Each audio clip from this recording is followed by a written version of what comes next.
사도신경으로 우리의 신앙을 고백하며 새벽 예배를 하나님께 올려드리겠습니다.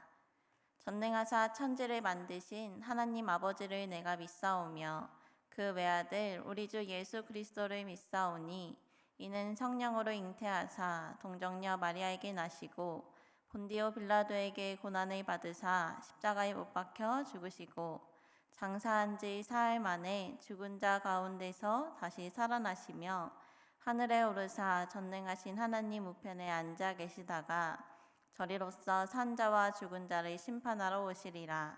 성령을 믿사오며 거룩한 공예와 성도가 서로 교통하는 것과 죄를 사하여 주시는 것과 몸이 다시 사는 것과 영원히 사는 것을 믿사옵나이다. 아멘.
오늘 우리에게 주신 하나님의 말씀은 예레미야 44장 1절에서 14절 말씀입니다. 애굽 땅에 사는 모든 유다 사람 곧 밋돌과 다바네스와 놋과 바드로스 지방에 사는 자에 대하여 말씀이 예레미야에게 임하니라. 이르시되 만군의 여호와 이스라엘의 하나님께서 이와 같이 말씀하시니라. 너희가 예루살렘과 유다 모든 성읍에 내린 나의 모든 재난을 보았느니라. 보라, 오늘 그것들이 황무지가 되었고 사는 사람이 없나니 이는 그들이 자기나 너희나 너희 조상들이 알지 못하는 다른 신들에게 나아가 분향하여 섬겨서 나의 노여움을 일으킨 악행으로 말미암음이라. 내가 나의 모든 종 선지자들을 너희에게 보내되 끊임없이 보내어 이르기를 너희는 내가 미워하는 이 가증한 일을 행하지 말라 하였으나 그들이 듣지 아니하며 귀를 기울이지 아니하고 다른 신들에게 여전히 분향하여 그들의 악에서 돌이키지 아니하였으므로 나의 분과 나의 노여움을 쏟아서 유다 성읍들과 예루살렘 거리를 불살랐더니 그것들이 오늘과 같이 폐허와 황무지가 되었느니라. 만군의 하나님 이스라엘의 하나님 여호와께서 이와 같이 말씀하셨느니라. 너희가 어찌하여 큰 악을 행하여 자기 영혼을 해하며 유다 가운데에서 너희 남자와 여자와 아이와 젖먹는 자를 멸절하여 남은 자가 없게 하려느냐? 어찌하여 너희가 너희 손이 만든 것으로 나의 노여움을 일으켜 너희가 가서 머물러 사는 애굽 땅에서 다른 신들에게 분향함으로 끊어버림을 당하여 세계 여러 나라 가운데에서 저주와 수치거리가 되고자 하느냐? 너희가 유다 땅과 예루살렘 거리에서 행한 너희 조상들의 악행과 유다 왕들의 악행과 왕비들의 악행과 너희의 악행과 너희 아내들의 악행을 잊었느냐? 그들이 오늘까지 겸손하지 아니하며 두려워하지도 아니하고 내가 너희와 너희 조상들 앞에 세운 나의 율법과 나의 법규를 지켜 행하지 아니하느니라. 그러므로 만군의 여호와 이스라엘의 하나님께서 이와 같이 말씀하시니라. 보라, 내가 얼굴을 너희에게로 향하여 환난을 내리고 온 유다를 끊어버릴 것이며 내가 또 애굽 땅에 머물러 살기로 고집하고 그리로 들어간 유다의 남은 자들을 처단하리니 그들이 다 멸망하여 애굽 땅에서 엎드려질 것이라. 그들이 칼과 기근에 망하되 낮은 자로부터 높은 자까지 칼과 기근에 죽어서 저주와 놀램과 조롱과 수치의 대상이 되리라. 내가 예루살렘을 벌한 것 같이 애굽 땅에 사는 자들을 칼과 기근과 전염병으로 벌하리니 애굽 땅에 들어가서 거기에 머물러 살려는 유다의 남은 자 중에 피하거나 살아남아 소원대로 돌아와서 살고자 하여 유다 땅에 돌아올 자가 없을 것이라. 도망치는 자들 외에는 돌아올 자가 없으리라 하셨느니라. 아멘. 함께 기도하겠습니다. 우리 삶의 주인이신 하나님, 오늘도 예배의 자리로 나오게 하심에 감사를 드립니다. 우리는 날마다 연약하여 주님 앞에 나오지 않으면 이리저리 휘둘리곤 합니다. 그런 우리를 오늘도 이 새벽 깨워주셔서 주님 앞에 나오게 하셨습니다. 우리 마음에 주님의 마음과 말씀을 채워주셔서 오늘 하루의 삶도 중심을 주님께로 둔 하루를 살게 하소서. 주님으로 인하여 기쁘고 감사가 넘치는 삶이 되게 하소서. 예수님의 이름으로 기도합니다. 아멘. 할렐루야. 오늘도 새벽에 말씀을 사모하며 예배의 자리로 나오신 성도님들에게 하나님께서 주시는 은혜가 풍성하게 거하시기를 바랍니다. 오늘은 예레미야 44장의 말씀으로 목이 곧은 백성이라는 제목으로 함께 말씀을 나누고자 합니다. 어려서부터 커가면서 뭘 하든 싫어하는 나이가 오죠. 미운 4살이라고도 합니다.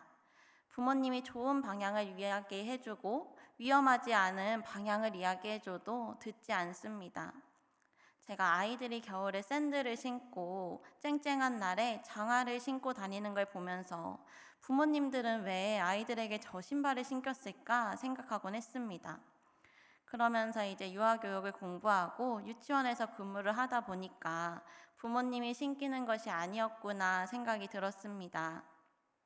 아이들은 자기가 하고 싶은 것을 하고 위험하더라도 그것을 만져보아야 했습니다.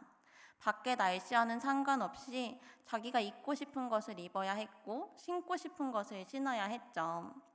자신의 자아가 생기니까 자신이 하고 싶은 대로 고집을 부리는 것입니다. 그러면서 그 신발을 신고 이제 활동하기가 불편하면 부모님이나 선생님에게 짜증을 내곤 합니다. 부모님은 아이들을 생각해서 그것을 신으면 춥다, 그것을 입으면 덥다 라고 분명히 알려주는데 자기 마음대로 하죠. 그리고서 결국에 쨍쨍한 날에 장화를 신고 와서 답답하는 그 장화를 신고 온 아이가 견디는 것입니다. 오늘 예레미야의 말씀을 보는데 방금 말씀드렸던 예화가 떠올랐습니다. 아버지의 마음으로 하나님이 분명히 애굽으로 가지 말라고 했는데 그것을 무시하고 애굽으로 갑니다. 하나님께서는 예레미야 42장 19절에서 이렇게 말씀하시죠. 유다의 남은 자들아, 여호와께서 너희를 두고 하신 말씀에 너희는 애굽으로 가지 말라 하셨고 나도 오늘 너희에게 경고한 것을 너희는 분명히 알라. 이 백성들은 분명히 우리가 가야 할 길을 강구해 주십시오. 좋은 말씀이든지 좋지 않던 말씀이든지 막론하고 우리가 순종하겠습니다. 라고 말했습니다. 이에 대한 하나님의 말씀은 애굽으로 가지 말라였습니다. 계속해서 예레미야의 말씀을 묵상하고 있어서 아시겠지만 하나님께서는 분명히 답을 알려주셨고 가야 할 길을 알려주셨는데 하나님께서 그렇게 말했을 리가 없다라고 하며 자신들이 원하는 길로 갔습니다. 우리에게는 모두 나의 아집이 있습니다. 내 자신만을 내세우는 것이죠. 그 말이 좋던 싫던 어떤 말이든 순종한다고 했지만 결국 이 백성들은 불순종했습니다. 아이들이 고집을 부리고 커가는 과정 중에 그런 고집을 부리는 것이지만 이스라엘 백성들은 어린 아이가 아니고 그것을 인지하고 판단할 수 있는 백성들이었습니다. 조상 때부터 하나님의 은혜를 받아왔던 백성들이죠. 하지만 이제는 그 은혜를 잊었고 목이 곧은 백성이 되었습니다. 잠언 29장 1절에서는 이렇게 이야기합니다. 자주 책망을 받으면서도 목이 곧은 사람은 갑자기 패망을 당하고 피하지 못하리라. 아멘. 잠언에서 이 말씀처럼 이 목이 곧은 유다 백성들은 패망을 당할 것입니다. 설교를 위해 말씀을 공부하다가 예레미야 계간을 봤습니다. 예레미야는 힘든 말씀이라고 합니다. 길어서 힘든데 이 긴 말씀 동안 이스라엘 백성들이 끊임없이 혼나고 있기 때문이죠. 오늘 44장에서도 하나님의 경고의 말씀이 나옵니다. 오늘 본문은 시작부터 지역의 이름들이 나옵니다. 믹돌, 다바네스, 높, 바드로스 지방이 나오죠. 이 믹돌은 애굽의 북쪽입니다. 다바네스는 애굽의 북동쪽에 있고요. 높은 애굽의 중부에 있는 수도입니다. 즉 중심이라는 거죠.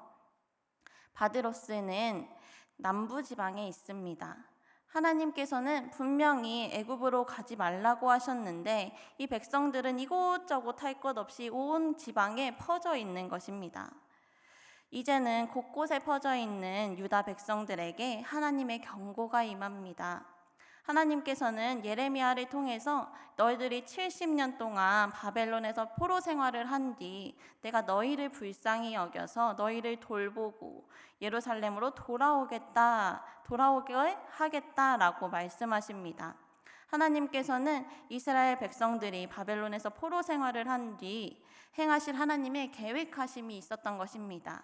그렇지만 이 백성들은 바벨론이 아닌 애굽으로 떠납니다. 또한 이들은 악행을 저질렀습니다. 다른 신들에게 나아가 분향했으며 하나님이 미워하시는 가증한 일을 행했습니다. 이들의 악행은 우상숭배뿐이 아니라 하나님을 두려워하지도 않고 겸손하지도 않았으며 율법과 법규를 지키지도 않았습니다. 하나님은 말씀하시기를 내가 너희에게 끊임없이 나의 모든 종 선지자들을 보냈다라고 말씀하십니다. 예레미야와 같은 시대에 활동했던 선지자는 스바냐, 에스겔, 하박국 등 여러 선지자를 보내셨습니다. 우리도 살아가면서 누군가가 힘들 때, 잘못된 길로 가고 있을 때 가족들이 알려주고 친구들이 알려주고 선생님이 알려주고 하지 않습니까? 어떻게 해서든 올바른 길로 갈 수 있도록 알려주죠. 사람이 낭떠러지로 가고 있는데 그냥 보고 있을 사람이 어디 있겠습니까? 그 사람을 들쳐업고서라도 또 좋은 말로 그 사람을 다독이면서라도 방향을 바꿔줘야 합니다. 하나님께서도 백성들에게 내가 미워하는 일을 행하지 말라 하면서 선지자들을 계속해서 보내는 것입니다. 하지만 이 유다 백성들은 죄와 싸우려고 하지도 않았습니다. 우리 안에 죄가 있다면 로마서에서 한 바울의 고백과 같이 죄와 싸우기 위해서 분투했을 것입니다. 내 속 사람으로는 하나님의 법을 즐거워하되 내 지체 속에서 한 다른 법이 내 마음의 법과 싸워 내 지체 속에 있는 죄의 법 아래로 나를 사로잡아 오는 것을 보는도다. 바울은 내가 하나님의 법을 즐거워하지만 내 속의 사람과 싸운다고 합니다. 하지만 이 백성들은 하나님의 법을 즐거워하지도 않았고 무엇이 옳고 그른지 이해하기 힘든 상황에 있었습니다. 내 안에 있는 죄와 분투하려고 하지도 않았습니다. 오히려 그 죄를 당연한 듯 여기며 무리가 하나님과의 뜻과는 반대로 행했죠. 선지자의 말을 귀 기울여 들으려고 하지도 않았습니다. 이들은 왜 이렇게 말을 듣지 않고 자신의 뜻대로 행하는 것일까요? 오늘 본문 10절에서는 이렇게 이야기합니다. 이들은 겸손하지도 않고 하나님을 두려워하지도 않는 백성들이기 때문입니다. 어리석은 백성들이죠. 잠언에서는 어리석은 자는 방자하여 스스로를 믿는다고 합니다. 이 방자하다는 뜻은 내 마음대로 하는 것, 건방지고 무례하다라는 뜻입니다. 하나님을 믿는 것이 아니라 자기 자신을 믿는 것입니다. 주님보다 내가 높아질 때 주님 뜻보다는 나의 뜻을 구하게 됩니다. 오늘 말씀에 나온 유다 백성들이 딱 그렇습니다. 하나님이 그렇게 이야기하셨을 리가 없다고 하는데 자신들이 어떻게 알겠습니까?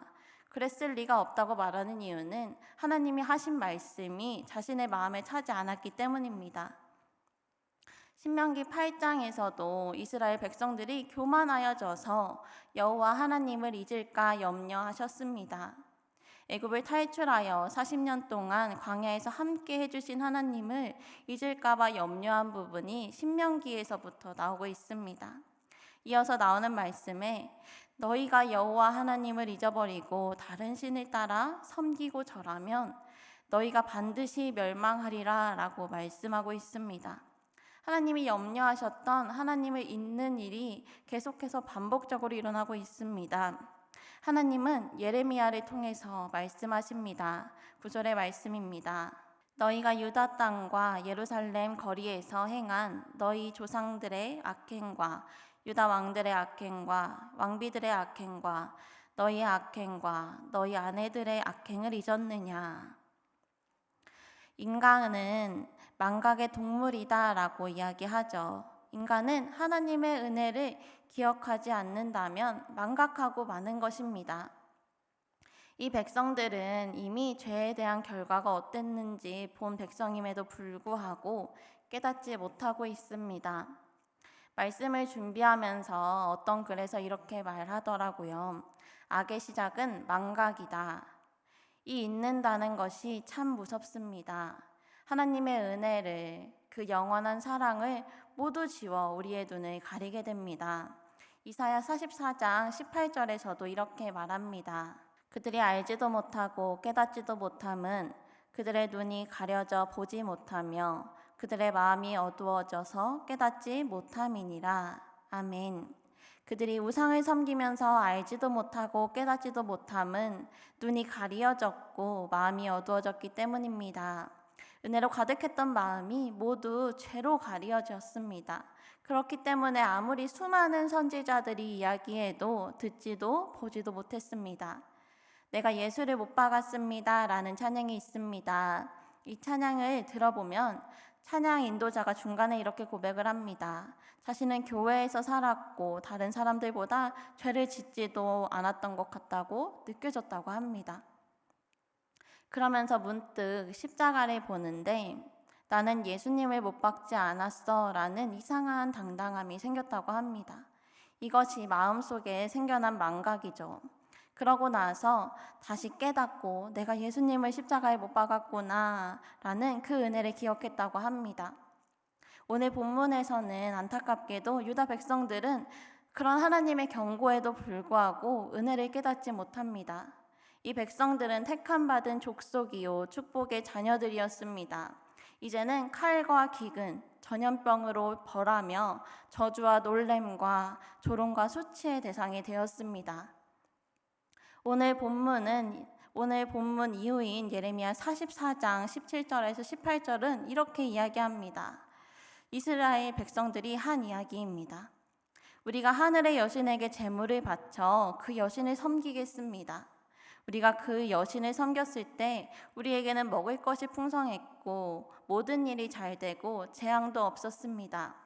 그러나 하늘 여신에게 희생 제물과 전 제물을 바치기를 그친 뒤부터 우리에게 어려움이 닥쳐왔고 우리가 전쟁이나 굶주림으로 죽게 되었습니다. 이런 백성들을 보시는 하나님의 마음은 어떠실까요? 참 한탄스러울 것 같습니다. 풍족하게 된 것, 일이 잘 된 것, 삶에 재앙이 없다고 한들 우상을 섬기면 그게 무슨 소용이겠습니까? 당장 눈앞에 드러나는 것만 보는 것이죠. 우리가 조금은 부족해도 일이 조금은 풀리지 않아도 삶에 재앙이 있어도 오직 주님 안에 거하는 것이 가장 큰 복임을 믿습니다. 그 아픔을 주님 안에서 풀어가야죠. 대학원에 다닐 때 한 원우님이 자기 소개를 이렇게 하더라고요. 예전에는 세상 속에서 자유를 누렸습니다. 하지만 그 안에 공허함이 있었는데 이제는 주님 안에서 체험을 얻으며 자유를 누리려고 합니다. 라고 이야기하자 교수님이 아주 흐뭇한 미소로 주님 안에서 자유를 누린다는 것이 얼마나 좋은 것인지 주님 안에서 자유를 누리세요 라고 이야기하셨던 것이 기억납니다. 주님이면 충만한 삶 살기를 고백되기를 바랍니다. 모든 지킬 만한 것 중에서 내 마음을 지키라고 이야기하죠. 눈앞에 가리어져서 목이 곧은 백성처럼 되지 않기를 바랍니다. 우리가 날마다 마음을 지키고 우리에게 주신 은혜를 기억하며 살아야 합니다. 주님이 주신 은혜를 잊지 않고 주님이 말씀하시면 순종함으로 살아가시는 성도님들 되시기를 바랍니다. 주님이 가르쳐 주신 기도하며 예배를 마치겠습니다. 하늘에 계신 우리 아버지여, 이름이 거룩히 여김을 받으시오며 나라가 임하시오며 뜻이 하늘에서 이루어진 것 같이 땅에서도 이루어지이다. 오늘 우리에게 일용할 양식을 주시옵고 우리가 우리에게 죄 지은 자를 사하여 준 것 같이 우리 죄를 사하여 주시옵고 우리를 시험에 들게 하지 마시옵고 다만 악에서 구하시옵소서. 나라와 권세와 영광이 아버지께 영원히 있사옵나이다. 아멘.